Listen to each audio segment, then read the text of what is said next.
9 de la mañana, 23 minutos, ya estamos recibiendo en este caso a nuestra segunda invitada, la directora del Hospital Pereira Rosell, Victoria Lafluf. Bienvenida, buen día, un placer tenerla aquí en la mañana de Arriba. Buen día, gracias a ustedes por la invitación. Bienvenido. Bueno, el primer semestre de este año, un aumento, lo veíamos prácticamente en el comienzo del programa, cuando Lorena les decía los temas que íbamos a tratar, se ha dado un incremento en los nacimientos prematuros en el Hospital Pereira Rosell. Lo primero que uno debería preguntar es si esto obedece a alguna causa en particular, a varias causas, y si se tiene detectado además cuál puede haber sido el motivo de esta situación.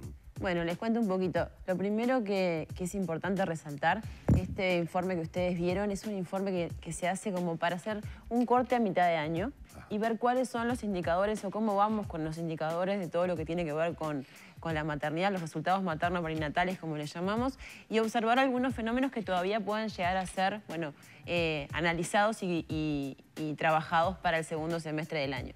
En realidad, el porcentaje de prematurez sigue siendo muy similar al año anterior. Subieron algunos, estamos en el entorno del 12,5, 12,7%, que no es muy superior al año pasado, pero es una cifra que igual nos pone en atención para lo que es el segundo semestre del año. Igual nosotros siempre trabajamos en el sentido de decir que el nacimiento prematuro no necesariamente es una cosa negativa.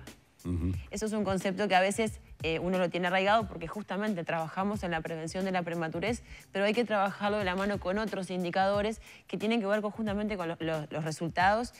¿En qué sentido? En el sentido de decir, bueno, el equipo terapéutico interviene muchas veces en un embarazo conjuntamente con la mujer y su familia para una culminación antes de la fecha esperada por razones de salud del feto o de la madre.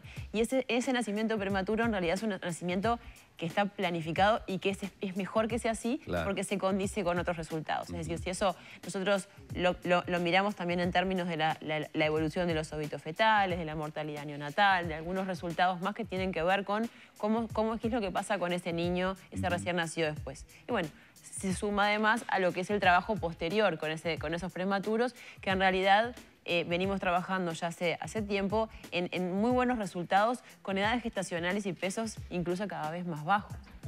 Si bien ha aumentado entonces la cantidad de nacimientos prematuros, eso no se condice con la cantidad de muertes o con el índice de recuperación, no, o niños que crecen y traspasan eso sin secuelas. Al contrario, cada vez más podemos ver resultados muy positivos con niños con un porcentaje altísimo de niños de prematuros que pasan, que son controlados en su primer año y hasta los 3 años, incluso en algunos casos en el hospital, el mayor porcentaje de ellos sin secuelas. Todavía tenemos un porcentaje un poco mayor en lo que son los menores de 1000 gramos, 800 gramos, que bueno, ahí es donde en general edades gestacionales más tempranas y bueno, ahí es donde se siguen fortaleciendo los cuidados. Esta tendencia al aumento, ¿dónde se ve más? En prematuros severos, que son menores de 1000 gramos, ¿no? O ya en las etapas, digamos, más finales o de un embarazo más avanzado. ¿Dónde se da más ese aumento? Los resultados en realidad dependen de cada caso. A veces no está vinculado a la edad o al peso, sino a la situación del control de ese embarazo o de ese caso en especial, cuál es la causa de la prematurez. Pero en general se asocian, sí, a términos más severos, es decir, con edades gestacionales menores y pesos menores. Y entonces, a nivel general, ¿este aumento se justifica o se relaciona con con más cantidad de embarazadas que no se controlan? No, eso también es muy importante destacarlo. Nosotros veíamos, también lo comparábamos con las cifras de lo que es el control de las embarazadas en cantidad y en calidad.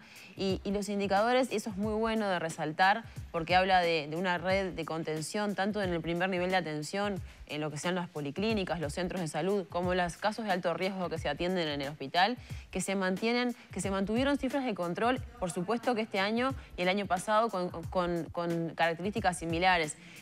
Hubo casos en que el médico tratante, la obstetra, consideraba que se podía separar algún control y hacerlo en forma virtual, pero siempre que la paciente lo requería y con una periodicidad, eso sí, establecida, mantener los controles presenciales, lo cual entendemos que es un logro muy importante. No bajaron las cifras de lo que es la cantidad de embarazadas con buen control en cantidad, lo cual para nosotros es muy importante. Esto lo cerramos el año pasado y también empezamos, como les decía al principio, a ver las cifras del primer semestre, porque también son las que nos permiten ver, bueno, cómo va este año. Y en ese sentido surge, el otro día me consultaban, tenemos como una tendencia en este primer semestre, que no sabemos si se va a consolidar hacia el final, de que esa tendencia que veníamos en descenso progresivo de la natalidad en línea con lo que es la tendencia del país, bueno, no parece marcarse este año. Si cerráramos las cifras ahora en esta misma tendencia, quedaríamos un poquito por encima de lo que fueron los nacimientos del año pasado, lo cual sería un punto de inflexión, pero todavía es un poco pronto para concluirlo. Hay que esperar medio año más para realmente ver si esa tendencia se consolida. ¿Cuál es la calidad de vida que se tiene a partir del nacimiento del bebé prematuro? Imagino que obviamente debe haber una diversidad de casos porque tendrá que ver justamente con esa prematurez, pero ¿qué se obtiene, o sea, qué podemos esperar en general de la calidad de vida a posteriori o de aquellas complicaciones que de repente puedan terminar siendo crónicas en un bebé prematuro? Yo les diría que en Uruguay estamos cada vez más a nivel de países con cifras comparables con países del primer mundo. Estamos trabajando en la evolución de esos resultados que tú me preguntas, ha sido muy importante en el Uruguay en los últimos años, no solamente desde el punto de vista tecnológico, no solamente desde el punto de vista de los equipos humanos, sino de lo que es toda la prevención antes del nacimiento, ¿no? Todo lo que es el diagnóstico prenatal, que le llamamos, cuáles son las causas que pueden estar vinculadas a la prematurez, que son determinantes para esa situación, para la sobrevida de ese recién nacido posterior al nacimiento. El abordaje de las complicaciones asociadas a la prematurez, sobre todo los prematuros extremos, se sigue especialmente con equipos técnicos que abordan en forma multidisciplinaria desde oftalmólogos, otorrinos, conjuntamente con los neonatólogos, neurólogos. Pero yo haría énfasis en lo que es lo determinante, que es lo previo, ¿no? Saber cuáles son las causas que están asociadas a cada caso y en qué se puede intervenir lo antes posible para mejorar esos resultados y esa sobrevida, la morbilidad que le llamamos después del nacimiento. Cada vez más vamos trabajando y formando equipos en Uruguay para lo que es el intervencionismo fetal, es decir, algunas causas que pueden incluso corregirse antes del nacimiento y que permiten a esa madre y a ese niño llegar al nacimiento prácticamente como un caso sin mayores riesgos ni complicaciones. Es decir, creo que eso nos va cambiando mucho los resultados que siguen a posteriori. Victoria, me quedé pensando en el tema de esta tendencia en este tramo del año a un pequeño aumento de la natalidad después del año pasado. ¿A qué se debe, no? Porque tampoco necesariamente es una buena noticia. ¿En qué sentido lo digo? Que ¿quiénes son quienes están embarazándose más? ¿Tiene que ver con el que aumentó el embarazo no deseado, con el que aumentó el embarazo en adolescentes, en niñas? ¿O no? Espero que no. No se trata de adolescentes en realidad. Yo creo que igual es una cifra, estamos hablando de muy poquitos números de diferencia con respecto al año pasado. Lo que pasa es que venimos viendo desde hace unos años, estábamos por arriba de los 6.000 nacimientos, venimos ya en los últimos años llegando a menos de los 6.000, el año pasado fueron 5.903 nacimientos, si no me falla la memoria ahora, y bueno, de acuerdo a lo que es la cifra del primer semestre, si siguiera con esa tendencia, estaríamos un poquito por arriba. No es un número que es creo que una cifra significativa como para sacar ya conclusiones, pero no es que se enfoque en adolescentes.